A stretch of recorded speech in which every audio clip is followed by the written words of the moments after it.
Saluti marmai e ben ritrovati sul canale, sono Ben, rieccoci al nostro consueto appuntamento con le notizie settimanali su VR e gaming. Prima di cominciare ringrazio Maurizio, supporter di questa settimana, grazie mille, e poi tutti i nuovi iscritti, tutti voi che guardate i miei video per intero e che grazie all'attivazione di tutte le notifiche cliccando sulla campanella non ve ne perdete neanche uno. Grazie per i like, per i commenti, per le condivisioni dei miei contenuti, grazie anche a chi utilizza tutti i miei link in descrizione e nei commenti, link per l'acquisto di questi 3 e altri visori VR su Amazon, link per avere sui vari accessori di Kiwi Design, Cyber VR, VR Cover e lenti protettive VR Rock e molto altro, insomma date uno sguardo. Ma non perdiamo altro tempo e partiamo subito con le notizie. Ora, mentre tra i commenti c'è sempre qualcuno che ride quando parlo di Wi-Fi 6E e 6G, dicendo che non esiste, da qualche parte c'è già il Wi-Fi 7, piccoli idioti. Ragazzi, la tecnologia avanza velocemente. Aggiornatevi o abbiate la decenza di informarvi quando qualcuno parla di qualcosa che non conoscete, perché rischiate di fare brutte figure. Tuttavia il Wi-Fi 7 non segnerà alcun punto di svolta per la VR, ma perché? Partiamo dal dire che uno dei maggiori problemi dell'utilizzo di un visore sul PC è la latenza, che sui visori con cavo DisplayPort o HDMI come Rift S o PSVR è ridotta al minimo grazie a una larghezza di banda enorme, cosa che invece non c'è in Wi-Fi. Il problema non è solo questo, perché anche se avessimo la disponibilità della stessa larghezza di banda in Wi-Fi, ci sarebbe un altro fattore a rallentare la riproduzione dei fotogrammi nel visore: il rendering a carico del processore. In poche parole, l'immagine parte dal PC, viaggia al visore tramite il Wi-Fi, viene compresso dal processore, elaborato e poi decompresso per poi essere riprodotto sugli schermi. Questa operazione ci sarebbe in ogni caso, anche con una larghezza di banda maggiore, quindi non cambierebbe molto. Il discorso, a dire la verità, è molto più complesso, ovviamente non mi metto qui a srotolarlo per intero, quindi continuate a seguire perché in settimana arriverà un video tecnico in cui vi spiegherò meglio l'argomento. Ragazzi, non me ne vogliate a male per questa cosa, mi continuate a chiedere di fare più contenuti su PSVR 2, ma come vi ho già spiegato, pur potendo disporre di PSVR 2 per fare le recensioni dei giochi più importanti, non posso fare video su tutto quello che arriva su PSVR 2 per diversi motivi. Il visore che utilizzo per fare contenuti innanzitutto non è mio, ma di un amico che lo mette a disposizione, quindi non posso rompergli le palle ogni 2 minuti per fare i video sul canale. Inoltre, non essendo il mio, i giochi li dovrebbe comprare lui e quindi non posso chiedergli di comprare giochi per consentirmi di provarli e farci la recensione. Quelle volte che l'ho fatto è perché mi avevano mandato la chiave, l'ho data a lui e in cambio mi è stato concesso di giocare a quel determinato gioco per tutto il tempo che volevo. Ma se la chiave non mi arriva, né io posso comprare un gioco per qualcun altro, né posso chiedere a questa persona di comprare un gioco che magari non gli piace per consentirmi di fare la recensione. Soprattutto se questo gioco è Vertigo 2, un gioco che su Steam, pur non essendo il nuovo Alyx, come ne avevano parlato, è comunque un gioco che si lascia giocare in maniera fluida, senza tanti bug e problemi. Su PSVR 2 è un vero disastro. Riproiezione, stuttering, mancato supporto ai feedback aptici o ai grilletti adattivi, insomma un disastro che avevo già fiutato fin dal primo rinvio. Si spera che lo sviluppatore sia in grado di mettere a posto questi problemi a breve e sopperire alle varie mancanze. Speriamo che tutto ciò avvenga fra l'altro prima del 9 febbraio, data di uscita di Vertigo 2 in versione fisica. Ok, è di nuovo tempo di cagarci nelle mutande perché Slender The Arrival, sviluppato da Blue Island Studios, è in arrivo in VR. Si tratta di un escape game rilasciato nel 2013 in cui bisogna ritrovare un amico scomparso misteriosamente. Per festeggiare i 10 anni è stato rilasciato un nuovo capitolo a ottobre e insieme a questi nuovi contenuti per il gioco in flat è stato rilasciato anche un breve teaser sulla versione VR, insieme a una nuova anteprima di Madison VR. Non è ancora stato dichiarato su quali piattaforme, ma soprattutto non è chiaro se sarà una mod VR per il gioco flat oppure una versione nativa. Rimanete sintonizzati su questo canale per ricevere gli aggiornamenti non appena saranno disponibili.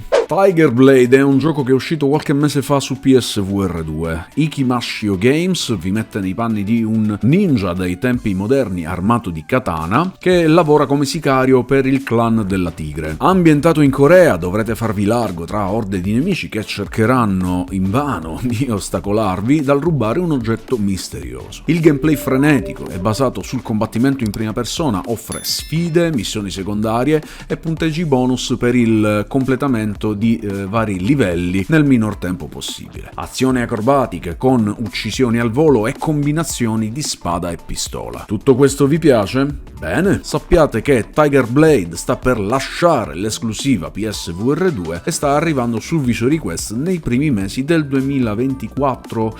Non ricordo bene, ma credo già di avere la chiave. Beh, insomma, in ogni caso lo vedrete sicuramente su questo canale. The Walking Dead Saints and Sinners ha raggiunto quota 100 milioni di dollari dalla sua uscita, avvenuta 4 anni fa, e gradualmente ha ricevuto parecchi miglioramenti, contenuti gratuiti e un aggiornamento grafico su Quest 3 che vi ho mostrato sul canale la scorsa settimana. Come potete vedere dal video che ho pubblicato sul canale, le migliorie sono tante, molte di queste sono evidenti anche dal solo video su YouTube, senza considerare quelle che purtroppo non sono percepibili dal video ma solo guardando attraverso il visore. Ombre dinamiche, maggiore profondità di campo, tassellazione su modelli, personaggi e ambiente, un maggiore numero di zombie e molto altro. Se avete un Quest 3 e non avete ancora giocato The Walking Dead Saints and Sinners, per prima cosa mi chiedo cosa cazzo avete comprato a fare un visore VR se ancora non avete giocato The Walking Dead. E poi, con l'aggiornamento grafico, direi che è proprio arrivato il momento, nell'attesa dell'upgrade grafico anche per il secondo capitolo, Retribution.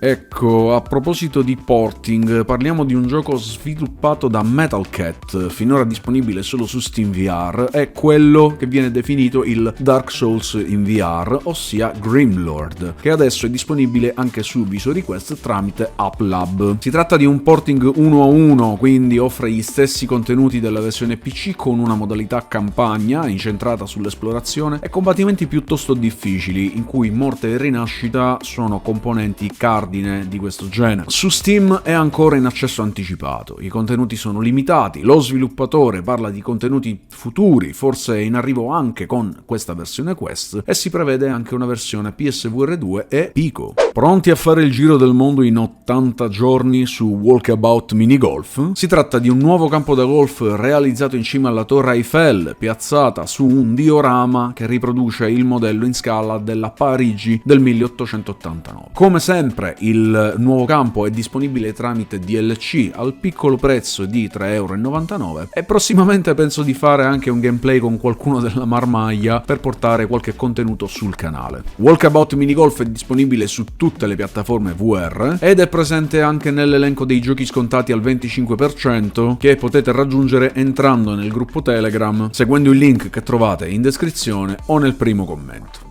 È finita l'era del Vario Aero, il primo e unico visore dell'azienda destinata al mercato dei consumatori non verrà più prodotto e non ci sarà un modello successivo. Al momento l'azienda comunica che ci sono disponibili unità limitate e solo presso rivenditori selezionati. Inoltre il visore riceverà supporto fino al 2025. Vario Aero solo visore aveva un prezzo iniziale di $1.990, successivamente ridotto poi a $990, e come avevo già ipotizzato e adesso è confermato che si trattasse di una vendita per liquidazione. Il prezzo per il kit completo di stazioni esterne per il tracciamento e controller era invece di $2.600, poi ridotto a $1.600, che è l'attuale prezzo del visore. Quali sono le caratteristiche tecniche?